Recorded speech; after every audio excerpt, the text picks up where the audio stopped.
What's good, Anderson fam? I'm Roderick, I'm Yasmin, and you are hanging with the Andersons. In today's video, we will be sharing 10 important facts that we've learned over the 12 years of being married. We wanted to take the time to share a couple of things that we have learned that has helped us over the years. Are you ready? I'm ready. You sure? I'm ready. Why you seem like you had an attitude? Oh my Lord Jesus! Can we just go ahead and do this Right. thing? They made my phone drop. God don't like ugly. He ain't falling cute. He surely isn't. He told me He is, said though. vanity is a sin. He told me he is though. No, that was a spirit of pride talking to you. No, you Anyways, got pride. ladies and you tried it. You tried it. So this is what we're gonna do today. Here we This is what go. we're gonna do today.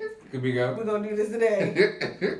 Let's go. Oh, okay. Oh, okay. All right, ladies and gentlemen, we are going to jump into the video. All right. The first one says the only person you can change is yourself. Absolutely. We had to learn that very early on. As you can tell, we have two very different personalities. Yes, We have two different personalities. We do. Where, to me, I'm a very bubbly person. I can talk and get along with anybody. I wake up in the morning blasting with energy, and I'm ready to like attack the world. On the other hand, It takes me a little longer to get my day started. And although I try very hard to be a people person, I'm working on those life skills. I'm working on them. So, but the main thing we had to learn is he is who he is and I am who I am. And apparently there was something that attracted us to each other, even in our differences. And so we work on celebrating each other and our differences. We work on being okay with those differences. And there was a time where we highlighted them and we had to learn not to put so much of an emphasis on what was so different about us. So that was our first one. The second one we learned was when mad or frustrated, don't try and have heavy conversations. They ultimately only lead to miscommunication and somebody being frustrated. And in that frustration, 9 times out of 10, somebody ends up saying something that they will ultimately regret. Yes. Like, words cannot be taken back No, you cannot. Once they're out there, they're out there. And once you say something that really stings, they hit to the core of the heart, you can't take that back. You can say, I apologize 100 times. That person will never forget what you just said. You know, you gotta be careful. Can't take them back once they're said. It's better for you to walk away. What we do is ultimately say, not right now. Like, that's our safe word, not right now. And the other person backs off. Yeah, or versus what I would do is if we heat it to that point and we see that we're not getting nowhere with our conversation, I would take the initiative. I would leave the house. It's just something that I do. I get in the car, I take a drive, and sometimes I just drive to the end of the cul-de-sac or end of the street to a store or something, walk around, come back. And if the situation still is not resolved, I'll just go in the room, shut down, and we might address it the next day. Yeah. So we have a way of understanding that everything doesn't have to be resolved in the first 5 minutes of a conflict. There's sometimes that it might be something that lingers for a while, but you end it in a way where both partners understand that respectfully we see stuff in a different light, and that's okay.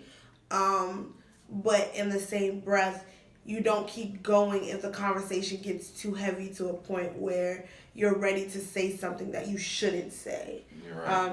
You're right.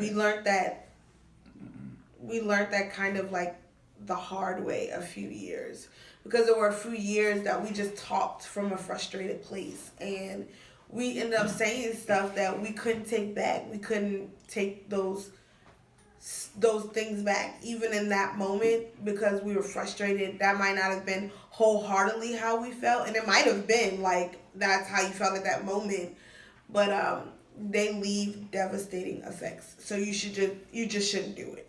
If it's too heavy, you should reevaluate it and come back at a different time. Yeah, definitely come back at a different time because you both parties out of better headspaces, Yeah. and you're not realizing in the heat of the moment you're frustrated. You could be saying the exact same thing that your partner had just said, but you're not realizing it, and you get frustrated. You're like, "But you're just not listening." And then once you to actually calm down and listen, and they go back and address it, you're like, "You know what? You were saying the same thing. I should take the time to listen." You're able to see it from a different perspective when you have clearer thoughts, or you're not so upset, or you're not so in your emotions. So number 3 is Never involve your parents or siblings in a disagreement or frustration about your spouse. It will lead your family to see the spouse in a different light, and after you all make up, they still would be with hard feelings towards the spouse. That is 100% true. 100% true. Because you can go, let's just say, if you're not trying to be funny, if your mom's still alive and your grandma's still alive, as the wife, you can go to them and be like, my husband gets on my nerves. He's doing this, he's doing that. And your grandma and your mother is looking at your husband when he come over with a stank look, and you understand what's going on. And then they just get frustrated, like, well, if you would have did this, you're like, well, that was just something between the wifey and I.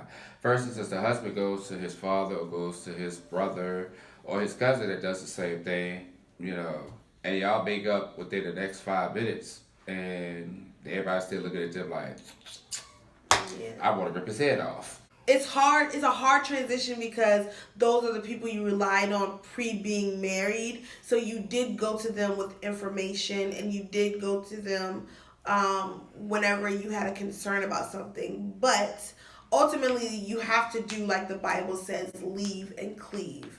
And that means that you have to have uncomfortable sometimes. Well, and sometimes it could not be uncomfortable, but that might mean that you might have to have uncomfortable conversations with your spouse within the first, couple of years of being married, because you guys are still ultimately, sorry about that, you guys are still ultimately getting to know each other. Like they call it the honeymoon phase, the lovey-dovey phase, but in the same breath, it also is the phase where you kind of learn what they like, what they don't like.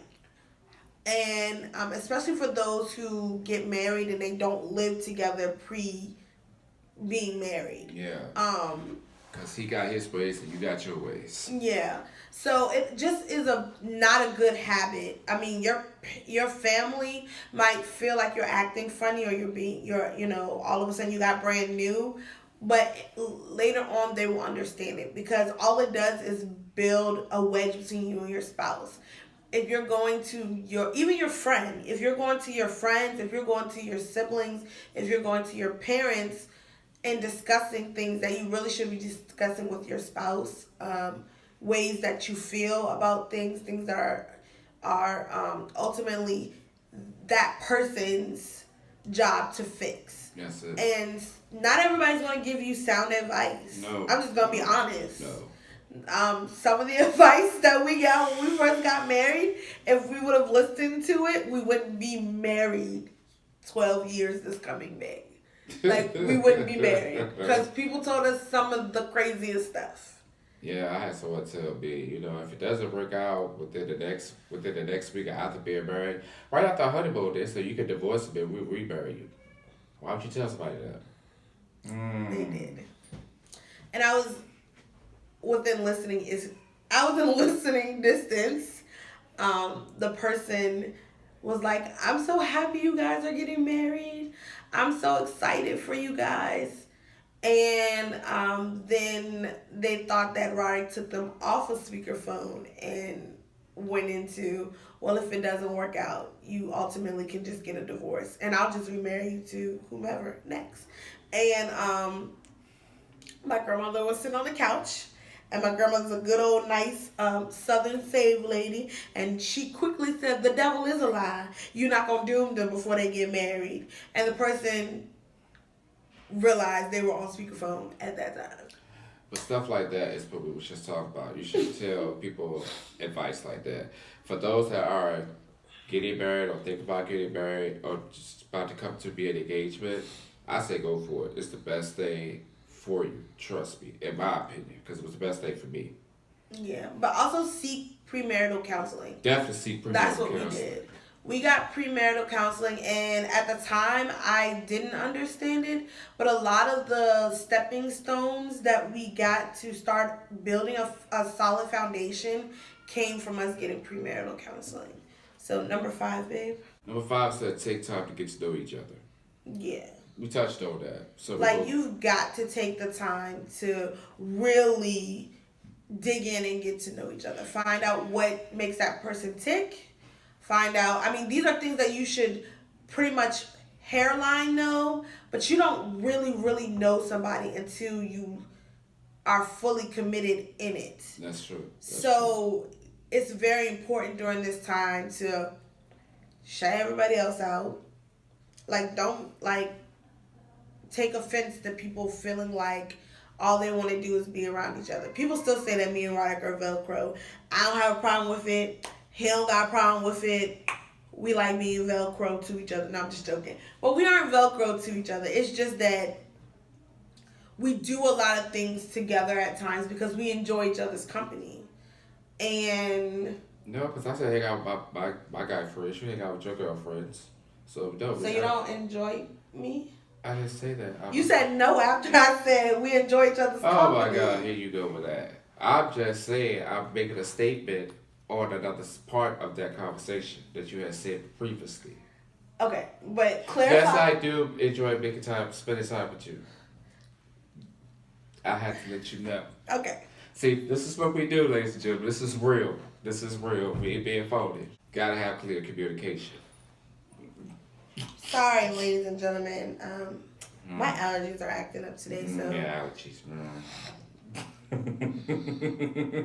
What was I saying? I know. What was you saying? Y'all gonna see me deck him in a few seconds. No, I'm just joking. What was I saying for What real? was you saying? Oh, You just were saying sorry. you enjoy spending time with each other? Oh, we enjoy spending time together. Thank you. Even though, like, you gave me a hard time with giving me the answer. But we enjoy spending time with each other, but we still do things separately. Like, right? I don't have a problem with Ryan going and doing things with his friends. Ryan doesn't have a problem with me going. We don't really have that many friends, but, you know, Ryan doesn't have a problem with me going and hanging out with friends. Because some type of part works good for you too. Yeah. Because you can't spend your whole life just, oh, I'm so cuddled up with my wife. She can't leave my side. No, have time apart from each other too. That way, when you do come back to each other, you can be like, you know what, I really did miss you today. Yeah, you have to give them the opportunity to. If you're around each other, 24/7. somebody's gonna get agitated. Like, find a hobby, find something. Number 6 was, and this was something that we like maybe 3 years ago, like really started implementing. And it says, have weekly check-ins. Set aside the time to have those deep conversations about whatever you need. This is important for you guys to come together and have true heart-to-heart moments. Ryan doesn't like these because he feels like they're emotional. Yes. But Oh my God. I learned that I hold stuff in. Well, I'm really bad at holding stuff in. And I had to start saying we need moments like this because I would hold stuff in and he would be like, well, what's wrong with you? And I'm like, nothing's wrong at all. And I'm walking around slamming stuff. And he's like, well, what are you mad about? Like, what did I do wrong? Like, what's going on? And a lot of times, guys, it's not that, because a lot of guys takes offense with the wives slamming stuff and get frustrated. They think it is something they did. 9 times out of 10, it's nothing you did. I just wanted him to listen to me. That's what I'm about to say. Vent. 9 times out of 10, it's not nothing you did, but she wanted fair, so she wants you to listen. So her way of getting my attention, especially if I've been, because I like playing racing games, especially if it's about racing games, she does that. So her way of getting my attention. Well, I don't walk around slamming stuff anymore, but in the beginning, it was bad. I'm not gonna lie. I had to learn a couple of things over the years. But now I just be like, boo, I need to talk to you. Now, there were times before, but I didn't know how to verbally express your feelings. Yeah, that I needed attention and that I needed to talk. And it wasn't attention like I need you, like he doesn't pay me attention, because he pays me attention. But as women, sometimes we just need to vent to our spouses. And now if it was something that was between me and him, then I had no problem being like, listen, blah, blah, blah. But sometimes as women, we carry a lot, and some of our responsibilities on, like, as being sisters and friends and counselors and mentors, those things can take a toll on us too. And you have to have somebody that understands that's able to listen to you. Yeah, because even as guys, the women, they take a lot. They carry a lot or hold a lot. But guys, we carry a lot too, because we have friends that want to talk to us, and sometimes we sit there and we like, give me a minute, and you tell your wife, give me a minute, I'm on the phone, and they be like, I need you to listen. You be like, look, bruh, I gotta go right now. I will call you back in a few minutes, and when you call me back, like, is everything okay? You be like, and you got to learn to say, everything's fine, she's cool, what's going on. Don't go into details what your wife just talked about, because that right there is something that ain't meant for you to share with everybody. No. Like, it's okay that if you're for a learning purposes, because there are people that, that come to us who are newly married, or they're thinking about getting married, and we have, like, intimate conversations, but that's not for you to share with everybody. Yes. Like, you have to make, because this is the thing. Your spouse, we're going to be real with you. There are going to be times when you get on each other's nerves. But that's not for everybody to know. Like, you don't go around telling your homegirl, like, he just get on my nerves, I can't stand. That's dishonorable to your spouse. And you don't ever want to set the precedence of that you are dishonorable. Not only is it dishonorable, what you're doing is setting up your girlfriends getting them feed and information on how to come at your husband. Because if you, or your, guys. Well, not everybody's. Not all your friends are trying to get with your husband behind your back. Not saying that, sweetie. But you do have those. You have to be real. You do. You do have those that's out there that does that. And sometimes you gotta learn how to shut that down from the jump screen. It's just not honorable, and you shouldn't do it. Plain and simple. You should not talk badly about your spouse to other people. It's not an honorable thing. And as a woman, you definitely shouldn't do it. Did you just make a face at me? Oh, okay. Where are we at now? Where we at? We're on 7. Oh, we be talking about that all the time. Go ahead, though. We be talking about that. That's yours to read off. Don't ever stop dating. Don't ever stop dating. Don't ever stop dating. Like, don't ever take the romance. I don't care. Like, yes, there are things that happen. Did you really just sit up and pop your collar? Okay. There are things that happen, trust me. Like, children, your finances, work, your personal life, your family life. There's so much stuff. There are so many hats that you wear. But don't ever stop dating. Like, you've got to take the time to make sure that you keep the intimacy alive in your marriage. Got you.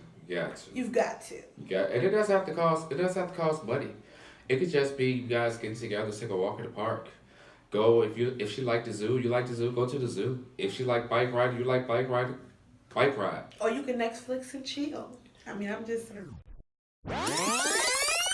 Yeah, you are married, so you can't Netflix and chill. I'm just saying. Hey, Netflix might not work for you. You can Hulu and chill. Hulu and chill. Sling and chill. YouTube and chill. We just throwing some things out there. Throw some Luther Vandross on and chill. Rose petals on the bed. Candlelight dinner and chill. Set the bath water and chill. Yeah. I'm just saying. Rubbing your feet and chill. Rubbing your back and chill. Rubbing the back, yes. Rubbing the feet. You rub my feet. Don't let him play you, ladies and gentlemen. He rubs my feet. He doesn't like people to touch his feet. Exactly. You're not touching my feet. But he rubs my feet because I like that.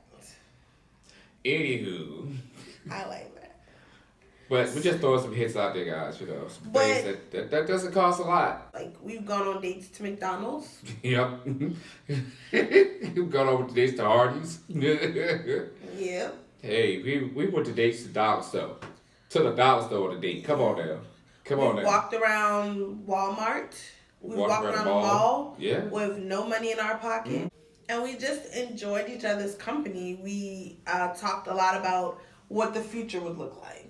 So, dating doesn't have to be expensive. When you gradually work your way up to better finances, then you can do more and you can be more creative and spend more money. But don't ever let the idea of, we don't have money for that, be the reason why you don't date your spouse, because you can. And there are certain sacrifices that if you make them early on, you can do those things. That's true. All right, That's true. number 9. It's not what you say, but how you say things that can ultimately lead to misunderstandings and conflicts. That is a lesson that we learned very early on. Yeah, we did learn that very early on, didn't we? Yes. Because I can only use myself for example. I had to learn how I said stuff could be a little rough at times. And so it was never that he didn't want to honor my requests, but the way that I said some of my requests is what caused a lot of friction. You're right. And sometimes the way I would respond to it will also cause a lot of friction too, because even though she said it rough, just because she said it rough, I would come back at her as rough as I can, and we both look at each other like, what's the problem? Yeah. Yeah. So especially like in requesting something. For example, there were times that I would request something of him like, honey, can you please not forget to make sure that there's nothing left in the sink before we go to bed. There's a nice way to say it, and I wouldn't say it nice all the time. I would be like, and I guess a lot of it was just frustration, because I was frustrated from the end of the day. I was tired, and instead of just being like, boo, can you just make sure that the dishes is washed? I was like, I'm tired. I have to keep telling you not to leave dishes in the sink. And he would be looking at me like, first of all, you ain't my mama. Exactly. So how about if I decide to leave the dish, I pay the bills here too. Granted, yes, he does. And I didn't necessarily all the time take into account that he was maybe tired too. But I learned if I said it a little nicer that he would make the effort that even if he was tired or not to still do it when I said it nicer, if that makes sense. Or vice versa. We could be like a real quick example is when you ask me, like, go to work, babe, make sure you don't forget about my door. And I'm looking at you like, sweetie, do I ever forget your door? I know your door. I got your door. And do you ever be like, oh, okay? You be like, you just walk off.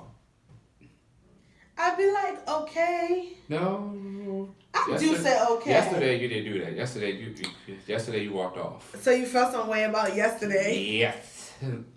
You walked off yesterday. After I said, babe, I got your door. Don't worry about your door. Or did you ever take an account that maybe I didn't hear you? No, I didn't take account of that. So you just automatically assumed that I was being nasty? No, I didn't say you was being nasty. I just said you're rude. I said, oh, how rude. So you really thought I was just being rude and not, oh, maybe she didn't hear me? Yeah. You know how it was. You know how it is early in the morning. We both really try to get to So work. you was in your feelings yesterday. OMG. You was in your feelings yesterday. I was in my feelings about a lot of stuff yesterday. Obviously, that you thought But that it I wasn't- shut the it door was- just being rude. It wasn't nothing towards you besides that. It wasn't nothing towards you. Yesterday was just a long day. It was. And I was in my feelings Yesterday about was a lot a of real long stuff. day. Yes, it was. It was a really long day. But, ladies and gentlemen, we got through it. Number 9. It says set the standards and boundaries of what you guys are expecting from each other throughout your life. Be realistic, though. You gotta be realistic. You can't sit there and say, "Oh, what I expect is by the time we hit our second year of marriage, Our second marriage. our second years of marriage, I want that $1 million home. I want that Lamborghini. I want a Ferrari." Be realistic. Come on now.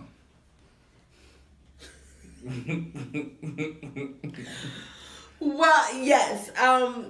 Where you see your lives going together, you have to be realistic. But also, what you expect out of your spouse, you have to be realistic.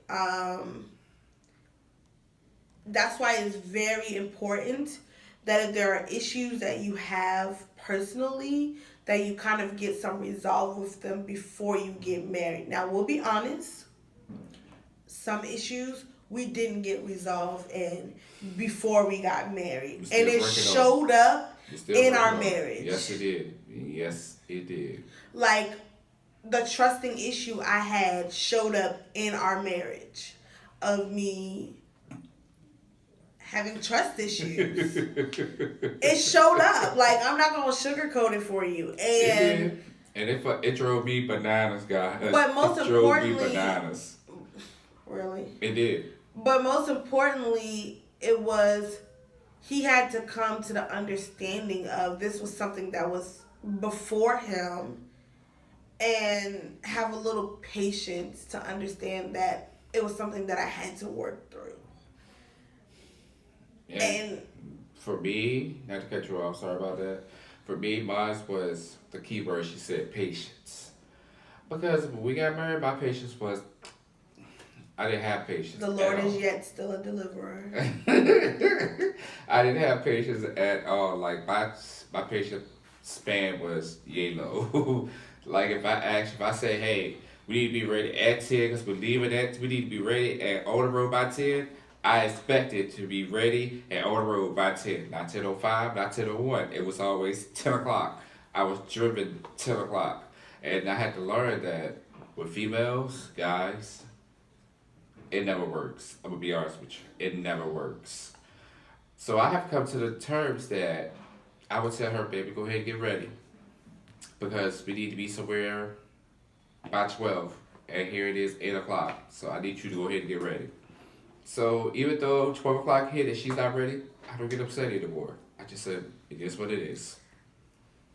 I'm not late all the time.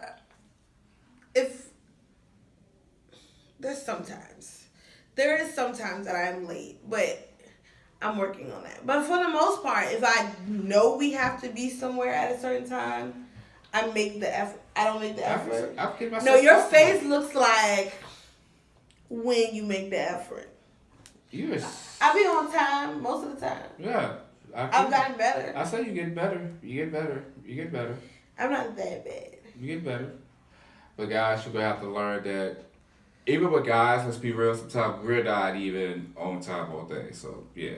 But you have to expect realistic expectations. Like, if you can't expect him to write you letters and romance you if that wasn't stuff that he wasn't doing when y'all were dating. Now, writing letters, guys, that wasn't my thing. But being romance, yes. But writing letters, no. So that's what I mean by having like realistic expectations. If like your spouse has never been a certain way, that's a conversation one y'all need to have about this really bothers me. And then maybe, you know, after you guys have that conversation, come to some type of resolve of how you guys can meet in the middle, because you've got to have realistic expectations for it to work. You can't you can't want something that they're not able or capable of giving. And if you knew this from the beginning and you still chose them, it now becomes a point of you either learn to adapt or that person hears your heart's cry and they change. And you guys work together to make it work. So, but yeah. So number 10 was come to the understanding that you both won't always get it right. And that there will be moments that you find yourself disappointed in each other. But the most important thing is for you to extend grace and for you to extend mercy. And that when you have to extend that grace and that mercy, that you find yourself doing it more quicker than holding on. Because there will come a time when you find yourself in the shoes of being the person that needs grace and mercy extended to you. That's right. Don't sit there and say, well, I extend grace and mercy to you on yesterday, so you should do it to me on today. Yeah. Like, that's the worst thing that you can do. You have to understand that you guys are not going to always get it right. That there are going to be times that you ultimately might offend each other. There may be times where you drop the ball totally. And the faster you come to the resolve of they're human and we are human and we err, so let me go ahead and realize that, for example, with the door situation. No, I'm just joking. Oh, she want to go back there, guys. With the door situation, all jokes aside, in which my husband, he extended grace because if it really bothered him all that much, we would have had the conversation last night. But ultimately, it was just the fact of the matter of him understanding that, okay, she shut the door before she even allowed me to explain that I'm not going to forget. But I'm going to extend her the grace of she was rushing to get on the bus, because she has to be out off the school premises on her way to pick up her first set of kids. Like, that's extending grace, that's extending mercy. And I know he was joking when he brought it up about, of when he was being rude or whatever. But there are times where that would have been something that lingered out of frustration, and really been offended that I shut the door before he stopped talking. Yeah, because yesterday, like I said, yesterday was a long day for me. I really didn't get home and able to sit down until 8 o'clock, and I've been gone from the house since 6 o'clock in the morning. And we get up at like 5 in the morning. Yeah, so it was a long day. So if I really let that bother me that she shut the door, I would have said something last night. I was like, look, we need to talk. And it was just something small and petty as that, as we just been talking about. You have to stay grace and mercy. Because something that small can blow up to be something real big. For what? Yeah. Nothing. And if you can learn to extend grace and mercy on small things, you'll be able to do it on bigger things. Which we understand there are some things that we do that is hurtful. But ultimately, you have to learn to walk in forgiveness. And you ultimately have to realize that your spouse is your friend. And your friend wouldn't do something to purposely hurt you. Exactly. Now, if you're in a relationship where the person that you're in a relationship with does do things to hurt you, then that's a whole different conversation. But we're talking about in instances where you know for a fact your spouse would never purposely try and do anything to hurt you. So, guys, we hope these 10 things that we learned throughout the 12 years of our marriage has helped you. And do us a favor. Please do us a favor. Drop a comment below. Like, subscribe, share. Yes, drop a comment down below if any of this information helped you, if there's any advice that you felt like we could be added to this, or any advice that you feel that can help along this journey. We want you guys to feel free to comment and give us some of your suggestion and feedback. And like he said, if you guys don't follow us on Instagram, go on over. It's hang_with_the_Andersons. We're also on Facebook at Hanging with the Andersons. Go like our page. Go check it out. Like, comment, and subscribe. And like we always say, you've been hanging with the Andersons. Bye. Peace.